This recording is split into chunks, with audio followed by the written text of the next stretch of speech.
এখন পাটুলিতে দুটো ছাপড়ি চলে এসছে।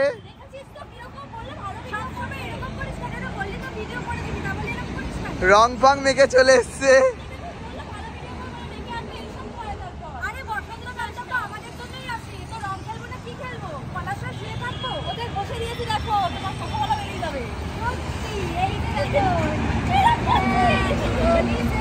একটু রং খেলনা দেখবো একটু।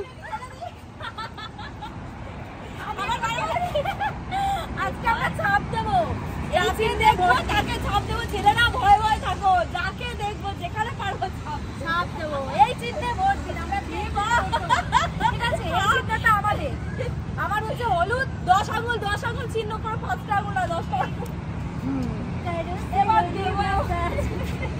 আমার আর জায়গা নেই। রং খেলবো তো এরকম ছিল, তোমরা যাদের রং খেলতে চাও চলে আসবে, ঠিক আছে? কিন্তু বছরের প্রথম দিন মানে যখন হোলির ফার্স্ট দিন কিন্তু দেখ যেটাকে ভালোবাসি তাকেই রং দেয়। আমি কিন্তু দেবজিৎকে আগে রং দেবো। দেবজিৎকে দেখি রং দেবে, আমাকে রং মাখিয়ে বসিয়েছি, দেবজিৎকে আগে রং দেবে। কিন্তু যাই বল আজকে সুইমিং পুলটা মিস করছি খুব, ওখানে রং ফং মেঘের আমাদের নাম কি না চেঞ্জ করে দেবো। আমাদের দুজনের একটা নাম রাখতে হবে যেটা সবাই চিনবে, তাই না বল?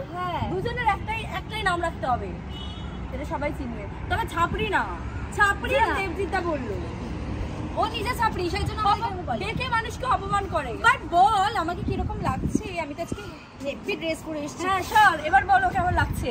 ভালো লাগছে তো?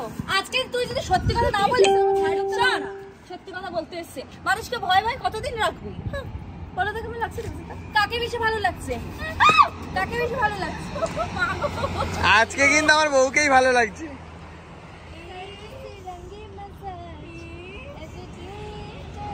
হ্যাঁ পুরো জোকার লাগছে।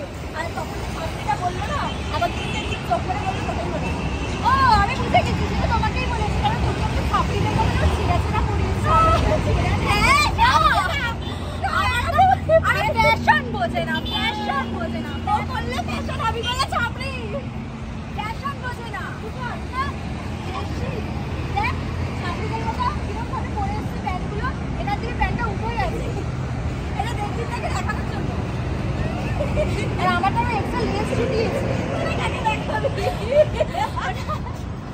আর বললাম তোদের এবার ছাপড়িদের খেলা শেষ হয়ে গেলে চল এবার বাড়ি।